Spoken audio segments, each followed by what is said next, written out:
Welcome everyone. मेरा नाम है दीपक वाधवा और आज मैं बात करने वाला हूँ आईबीपीएस एएफओ इंटरव्यू की कि आईबीपीएस एएफओ का इंटरव्यू कैसे दिया जाता है, क्या क्या हमारी वीकनेसेस होती है, क्या क्या हमारी स्ट्रेंथ होती है। प्लस अगर आपको लग रहा हो कि मेरे 2 नंबर से कम ज्यादा या फिर सिलेक्शन रुक सकता है तो ये सही टाइम है कि इंटरव्यू को बहुत अच्छे से प्रिपेयर करो ताकि 2 नंबर लोगों से एक्स्ट्रा ले सको। बिकॉज 20 में से जो यूजुअल मार्क्स है वो 13 और 14 होते हैं, लेकिन मैं एक कैंडिडेट का इंटरव्यू लेने वाला हूं जो already IBPS AFO as an AFO work कर रही है और साथ ही उनके इंटरव्यू में अच्छे खासे नंबर भी हैं। Hello Diksha, welcome to agri coaching. Thank you so much sir. Okay Diksha, मैं एक फॉर्मल इंटरव्यू लेने वाला हूँ तो आपका जैसा वहां पे एक्सपीरियंस था, बहुत ज्यादा कॉन्फिडेंट होकर मत बोलिएगा, बच्चे के माइंड से बोलिए कि बच्चा कहाँ कहाँ पे वीकनेसेस फील करता है, कहाँ कहाँ पोज लेते से करना या थोड़ा सा सामने लोगों को देख के नर्वस हो जाना, तो उस तरीके से देना जैसा आपने आज से 2 साल पहले फेस किया था, है ना। कहीं कहीं पे अगर आपको लगे कि कुछ ऐसा पॉइंट है जहां पे आप आंसर को एक बार डिनाई कर दीजिए सो दैट मैं समझा सकूं सबको कि भाई ये वाला आंसर डिनाई मत करिए, ये आपकी वीकनेसेस बन सकता है, इसको दोबारा से इंप्रूव कीजिए। ठीक है, can we start now? Okay, तो हम स्टार्ट करते हैं, है ना। मैं आपको समझाऊंगा कि एक नया जो फ्रेशर कैंडिडेट है वो किस तरह से गलतियां करता है। स्टार्ट करने से पहले बता दो, इंटरव्यू के अंदर लैंग्वेज का कोई कंपल्शन नहीं होता है। You can speak English, Hindi और your local language also. Plus interview का फोकस, इंटरव्यू का जो तरीका है वो थोड़ा अलग होगा। कैंडिडेट सामने बैठा होता है, लेकिन यहाँ मैं एक ही पर्सन के साथ रिकॉर्ड कर रहा हूँ तो मेरे साथ है वो, अदरवाइज आपका सिटिंग थोड़ा सा अलग होगा। Okay, so please start with the introduction. Hello everyone, my name is Diksha Gautam, and first of all I want to thank you for giving me this opportunity to represent myself in front of you. I belong to district Hamirpur, Himachal Pradesh.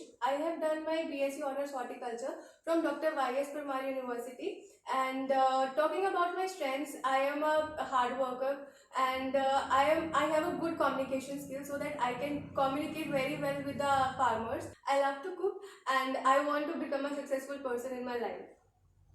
Okay, you said you are from Y.S. Parmar University. Yeah. So can you please tell us who was Y.S. Parmar? I'm sorry sir, I don't know. Okay, so यहाँ पे इन्होंने introduction के अंदर बोला Y.S. Parmar University, but मैंने पूछा Y.S. Parmar कौन थे, तो देखिए मेरे पास ये क्वेश्चन नहीं था, क्वेश्चन आपके इंट्रोडक्शन में से निकला, लेकिन आप उसमें वीक हुए, आपने नहीं बताया। तो instead of answering this question, इसको इस तरीके से आंसर किया जा सकता था। Who was Y.S. Parmar? Sir, Dr. Y.S. Parmar was the creator of Himachal Pradesh. He was the first CM of Himachal Pradesh. Okay, ठीक है। अब हिमाचल प्रदेश है, हिमाचल प्रदेश का क्या फेमस है? हिमाचल प्रदेश में सर बेसिकली इसको एप्पल बहुत फेमस है, एप्पल बॉल ऑफ इंडिया बोलते हैं उसे, तो एप्पल वहाँ के बहुत फेमस है। अच्छा, एप्पल बॉल के नाम से फेमस है। एप्पल की तो प्रोसेसिंग भी करी जाती होगी। yes, तो एप्पल का प्रोसेसिंग सेंटर भी है हिमाचल में? ये सर HPMC के नाम से वहाँ पर मतलब जो एप्पल के बाई प्रोडक्ट्स होते हैं जैसे जैम हो गए, जूसेस हो गए, ये सब कुछ वहाँ के बहुत फेमस है। ओके, ठीक है। सो गाइस देखिए, हिमाचल प्रदेश से एप्पल आया, एप्पल से एप्पल का प्रोसेसिंग सेंटर, बट आंसर किया गया। आपको भी इस तरह क्रॉस क्वेश्चन से रेडी रहना पड़ेगा। आगे नेक्स्ट क्वेश्चन पूछता हूँ। आपने बोला कि आपने ग्रेजुएशन जो है Y.S. परमार सोलन से की है, राइट? सोलन किसके लिए फेमस है? सर ये मशरूम सिटी बोलते हैं इसे, बेसिकली मशरूम की कल्टीवेशन वहाँ पर बहुत अच्छे से की जाती है, तो उसको मशरूम सिटी के नाम से बोला जाता है। अच्छा, ओके। हिमाचल प्रदेश में फार्मर्स की क्या क्या मेजर प्रॉब्लम्स हैं? सर हिमाचल प्रदेश में बेसिकली तो सबसे बड़ी प्रॉब्लम है कि वहाँ पे ट्रांसपोर्टेशन का बहुत बड़ा ज़्यादा डिसएडवांटेज है लोगों को, क्योंकि रोड्स वहाँ पर इतने अच्छे नहीं है, तो ट्रांसपोर्टेशन का मेन प्रॉब्लम है एंड स्टोरेज का भी प्रॉब्लम है। बट गवर्नमेंट अभी धीरे धीरे वहाँ पे स्टोरेज फैसिलिटीज इंक्रीज कर रही है, अडानी ग्रुप की वजह से वहाँ पे काफ़ी अच्छी एप्पल की स्टोरेज हो जाती है। बट मोस्टली वहाँ पे ट्रांसपोर्टेशन का और जैसे इरिगेशन के सोर्सेज अगर हम बोले जाए तो उनको बहुत दूर दूर पड़ जाते हैं, तो उस चीज़ की भी लोगों को बहुत प्रॉब्लम रहती है फार्मर्स को। अच्छा, ओके। सो गाइस, आप एक चीज यहाँ पे नोटिस कीजिए, एक कैंडिडेट जनरली करता है ऐसा। मैं आपको समझा रहा हूँ तो मेरे हैंड का मूवमेंट है, बट देखिए वहां भी हैंड का मूवमेंट हो रहा है। मैंने इसीलिए बोला कि बच्चा जो मिस्टेक करता है वो करनी है, तो आपको ये वाला हैंड मूवमेंट इस तरीके का नहीं करना, बिकॉज आप जब आंसर दे रहे हैं तो आपके हाथ बिल्कुल नीचे और इस तरह से लो कर लीजिए ताकि हाथों का बार बार मूवमेंट नहीं हो।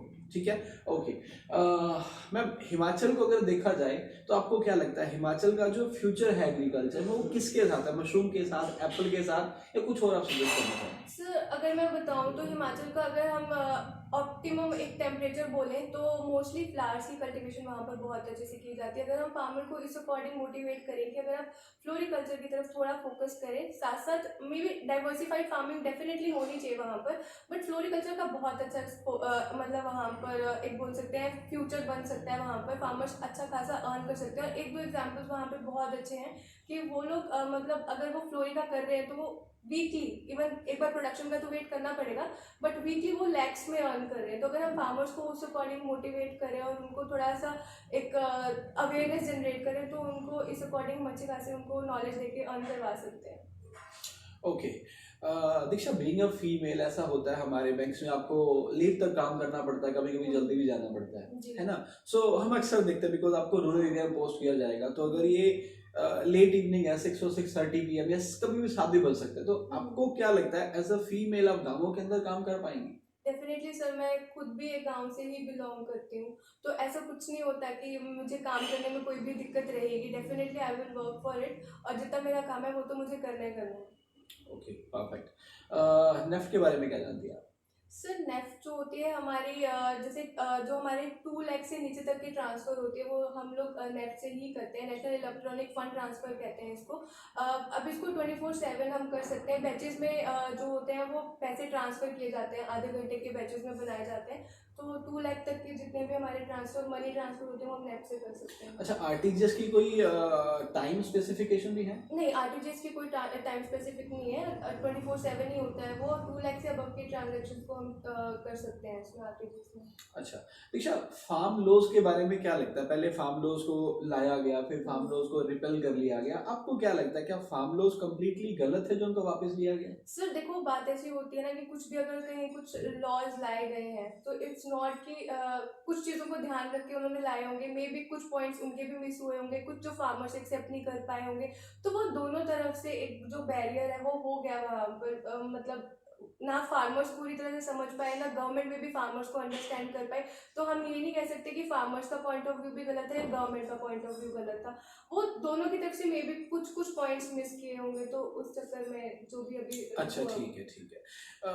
मतलब आप गवर्नमेंट को गलत नहीं बोल रही है। नहीं। अभी अगर रीसेंट बजट की बात की जाए तो आपने देखा फर्टिलाइजर सब्सिडी को कट कर दिया गया है, काफी कम कर दिया गया है। तो आपको नहीं लगता कि जो हमारी गवर्नमेंट है वो फार्मर्स को हेल्प ही नहीं करना चाहती, सब्सिडीज को कम करती जा रही है? सर इट्स नॉट कम्प्लीटली कि फार्मर्स की सब्सिडी को गवर्नमेंट कम कर रही है, बट अगर वो सब्सिडी को कम कर रही है तो वो दूसरी साइड नेचुरल फार्मिंग को भी सपोर्ट कर रही है।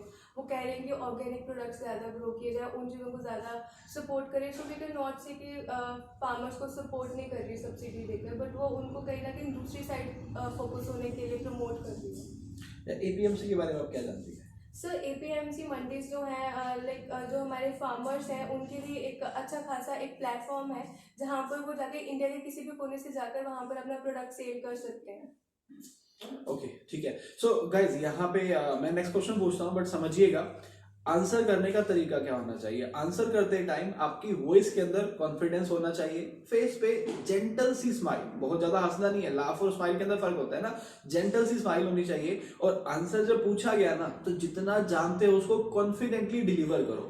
इंटरव्यू के अंदर यही होता है, ऐसा नहीं है कि एक कैंडिडेट को कम आंसर आते थे, सेकंड को ज्यादा आते थे, आंसर दोनों को आते थे, बट दोनों का जो वे ऑफ डिलीवरिंग था ना, है ना, वो बहुत डिफरेंस था कि वो बता ही नहीं पाया जो उसके माइंड के अंदर था। मैं नेक्स्ट क्वेश्चन पे मूव करता हूँ।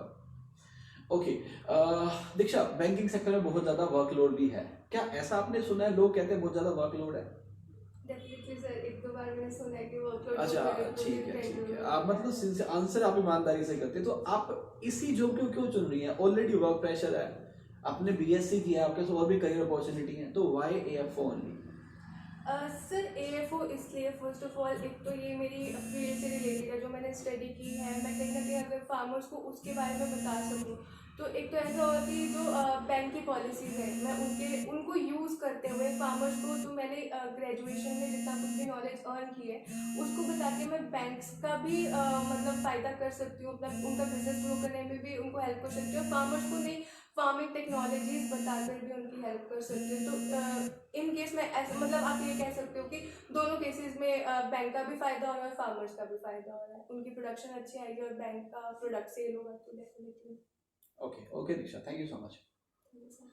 अच्छा दीक्षा, एक ऑफ द रिकॉर्ड क्वेश्चन पूछना चाहूँगा। मैंने बाई चांस वर्कलोड की बात कर ली, आपको यूनियन बैंक में काम करते हुए कितना टाइम हो गया? मुझे 1 ईयर से ज़्यादा हो गया बैंक में काम करते। एक्चुअली कोविड की वजह से उस टाइम जो ज्वाइनिंग थी वो थोड़ा लेट हो गई थी मेरी, तो उस चक्कर में अभी 1 साल से थोड़ा ज़्यादा ही अच्छा, हुआ। एक ना बहुत नेगेटिव सा सिनेरियो, बहुत सारे ऐसे लोग हैं या तो जॉब नहीं कर रहे हैं वो लोग जिनका मैं ऐसा नहीं कह रहा कि जिनका सिलेक्शन है वही नेगेटिव है, बट मैंने देखा कि 10 से 20% की माइनॉरिटी है जो ऐसा एक ओपिनियन जनरेट करती है कि बैंकिंग जॉब अच्छी नहीं है, वर्क प्रेशर बहुत है। मैं इंटरव्यू का क्वेश्चन नहीं पूछ रहा हूँ, एक जेन्युइनली आंसर कीजिए इस ऑडियंस को। आपको क्या लगता है, आप जिस पोजीशन पे इस टाइम है, जितनी आप सैलरी विड्रॉ कर रही है, जो आपको सोसाइटी के अंदर रिस्पेक्ट मिल रही है, जो आपको काम करना पड़ रहा है, are you satisfied with your work life? Sir actually देखो, अब जो हमारी पोस्ट है इंडियन AFO, बहुत रिस्पेक्टफुल जॉब है ये, क्योंकि जितने भी फार्मर्स आते हैं वो इतने अच्छे से ग्रीट करते हैं हम लोगों को, तो उसको देख के वैसे ही बहुत अच्छा फील होता है। अगर किसी ओल्ड पर्सन का काम करके दो तो ब्लेसिंग वो अलग दे के जाते हैं, तो उस टाइम वो जो फीलिंग होती है वो डेफिनेटली बहुत ही अच्छी फीलिंग आती है कि हम किसी ना किसी की हेल्प कर रहे हैं जो हमारे पास मिल रहे हैं। और वर्कलोड की बात रही तो वर्कलोड ऐसा है ना सर कि कहीं पर भी जाओगे तो वो काम करना ही पड़ेगा, चाहे कोई अपना बिजनेस कर रहा है या कहीं और भी जॉब कर रहा है, तो काम तो आपको करना ही पड़ेगा। और जो आपको सैलरी मिल रही है अगर आप उसको जस्टिफाई करते हो अपनी मेहनत करके, तो डेफिनेटली उससे अच्छी बात तो कोई भी नहीं होती। और वर्कलोड ऐसा नहीं होता कि हर मतलब 6 के 6 दिन आपको एक जैसा ही फेस करना पड़ता है, किसी दिन बिल्कुल लाइट भी रहता है और किसी दिन बहुत हैवी भी रहता है, तो वो बैलेंस हो जाता है। ओके, ठीक है, थैंक यू सो मच आपके इस आंसर के लिए। मतलब मुझे कभी कभी इस बात से जलन भी होती है कि बैंक वालों को 10 बजे जाना पड़ता है, तो शाम को 6 बजे आते हैं। नहीं सर, हमारी ऐसा लाइफ कुछ नहीं में होता। सुबह सुबह 7 बजे भी जाना पड़ सकता है, रात के 12 भी बज सकता है। तो आई यूज्ड टू थिंक यार वर्कलोड जो 10 से 6-8 घंटे के लिए लोग जो बोल देते हैं बहुत ज्यादा है। आई कैन अंडरस्टैंड कि ये जो डिजिटल लाइफ है इसमें कहीं ना कहीं प्रेशराइज आप होते हैं, लंच में भी आपको मिलता होगा होप सो, हाँ। है ना। तो अगर 8 घंटे में से 1 घंटे का ब्रेक मिला, 7 घंटे काम करना पड़ा, आई अंडरस्टैंड सारा दिन काम करना पड़ता है, but I hope so we can say कि जॉब ये नहीं कह सकते कि बुरी है, बट हाँ ये कहा सकता है, क्या कह सकते हैं कि आपकी सोशल लाइफ के लिए बहुत ज्यादा टाइम नहीं देगी और थोड़ा सा हेक्टिक शेड्यूल हो सकता है। Okay okay Diksha, thank you so much for your time, thank you so much for being with us. Okay guys, thank you so much, I will see in the next video. जय हिंद, जय भारत।